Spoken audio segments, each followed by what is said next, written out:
Everyone, welcome back to my channel Lipa's Creation. আমি নিপা চলে এসেছি নতুন আরো একটি ভিডিও নিয়ে। আজকের টপিকটা হচ্ছে মিলনের পরে কি কি জিনিস ফলো করলে দ্রুত তোমরা গর্ভধারণ করতে পারবে। তো আজকের ভিডিওটা খুবই ইনফরমেটিভ হতে চলেছে, তোমরা স্কিপ করবে না, সম্পূর্ণ ভিডিওটা দেখবে।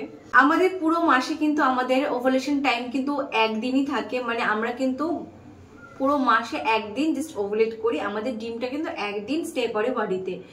তখন যদি আমরা মিলন করি তখন কিন্তু প্রেগনেন্সি চান্স অনেকটাই বেড়ে যায়।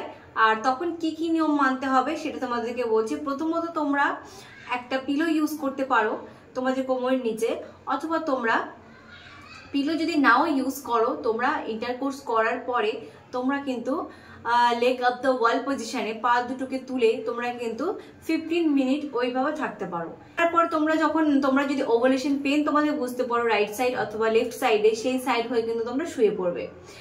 তো এই নিয়মটা তোমরা মেনে চলতে পারো, তাহলে কিন্তু তোমাদের স্পার্মটা অনেকটাই টাইম পাবে তোমাদের ইউটেরাসে ট্রাভেল করার জন্য। তারপরে তোমরা আরো কি কি নিয়ম মেনে চলবে। আরেকটা নিয়ম হচ্ছে তোমরা কিন্তু ইন্টারকোর্স করার পরে কিন্তু তোমরা টয়লেট করবে না, তার আগে কিন্তু টয়লেট করে আসবে। আরো একটা যেটা নিয়ম আছে, সেই জিনিসগুলো তোমরা যারা যারা রেগুলার এক্সারসাইজ করো, যারা অনেকে আছে রাত্রিবেলাও এক্সারসাইজ করো, রাত্রিবেলা ইন্টারকোর্স করার পরে কিন্তু তোমরা এক্সারসাইজটা অ্যাভয়েড করবে, তার আগে কিন্তু এক্সারসাইজটা করে নেবে। বাট রিলেশনে রাখার পরে কিন্তু তোমরা এক্সারসাইজটা করবে না। এটা গেল আরেকটা নিয়ম। তাছাড়া আরো অনেকে প্রশ্ন করে, দিদি ভাই যে রিলেশনটা কি রাত্রে রাখা উচিত না দিনে রাখা উচিত, না কোনো এরকম কি কোনো টাইমিং এর ব্যাপার আছে যেটাতে করে প্রেগনেন্সিটা খুব দ্রুত চলে আসবে। আমি তোমাদেরকে সবাইকে ক্লিয়ার করে বলতে চাই, এটার কিন্তু কোনো টাইমিং নেই, কোনো সময় নেই। তোমাদের ডে নাইট ইভিনিং কোনো টাইম নেই, তোমরা যখন খুশি তখন তোমরা এই রিলেশনটা রাখতে পারো। আর যদি সমস্ত কিছু বডিতে ঠিকঠাক থাকে তাহলে কিন্তু রেজাল্ট পজিটিভ তোমাদের চলেই আসবে।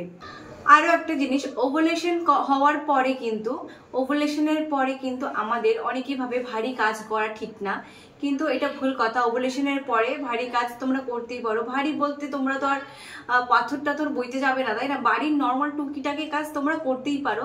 তাছাড়া কিন্তু তোমরা ট্রাভেলও করতে পারো, কোনো অসুবিধা হয় না ওভুলেশনের পরে ট্রাভেল করলে। আর অনেকের মনে ভাবে শ্যাম্পু করাটা নিয়ে, যে শ্যাম্পু করাটা কি ঠিক ওভুলেশনের পরে? অনেকে ভাবে যে ওভুলেশনের পরে শ্যাম্পু করলে হয়তো মিসক্যারেজ হয়ে যায়। তোমরা একটা জিনিস নোটিস করো, ওভুলেশন হয় পিরিয়ডের মধ্যবর্তী সময়ে, হ্যাঁ, মানে মিড সাইকেল হয় পিরিয়ডটা। ধরো আমাদের 14 দিনের পিরিয়ডটা হলো, সরি ওভুলেশনটা হলো 14 নম্বর দিনে। তো 14 নম্বর দিন থেকে যদি আমরা শ্যাম্পু করা বন্ধ করি, আমরা 14 দিন আরো ওয়েট করব আমাদের পিরিয়ড ডেটটা আসার জন্য। 14 দিন ওয়েট করলাম, তারপরে আরো 10টা দিন ওয়েট করব আমরা প্রেগনেন্সি টেস্ট করার জন্য। 14 আর 10 মানে 24 দিন হয়ে গেল আমরা শ্যাম্পু ছাড়া। মাথার মধ্যে মানে বুঝতে পারছো তোমরা কি অবস্থা হবে? তোমাদের ঘুম হবে না ঠিক করে, মানে এত নোংরা হয়ে যাবে মাথা। এই জিনিসগুলো ভুল ভাল জিনিস, এগুলো কিচ্ছু ঠিক না।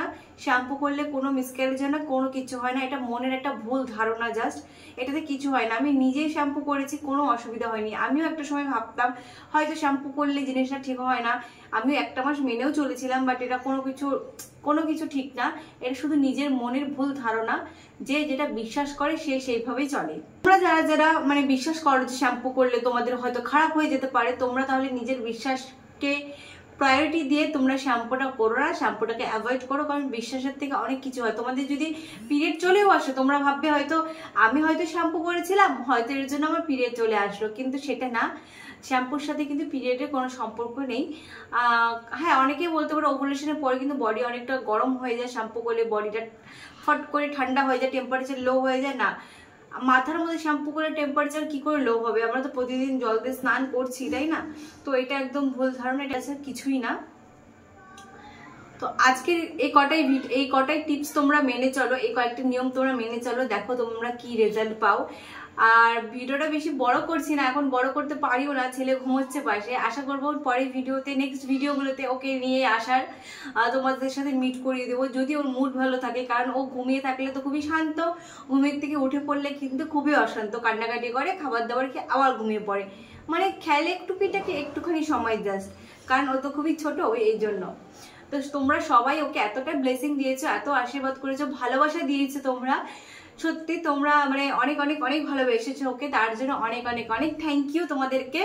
আর এভাবে ভালোবাসা দিও আমার ছোট্ট ঈশানকে, ও যেন মানুষের মতন মানুষ হতে পারে, খুব বড় মনের মানুষ হয় সে।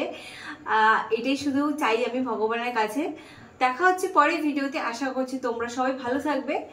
আর যদি ভিডিওটা ভালো লেগে থাকে ভিডিওটাকে লাইক করবে, কমেন্ট করবে। আর যারা যারা তোমরা আজকে চ্যানেলে নতুন, তোমরা সবাই কিন্তু চ্যানেলটিকে প্লিজ সাবস্ক্রাইব করে রাখবে। আমি কিন্তু এরকম নিত্য নতুন অনেক ভালো ভালো ভিডিও নিয়ে আসি। দেখা হচ্ছে পরের ভিডিওতে, সবাই ভালো থাকবে, বাই।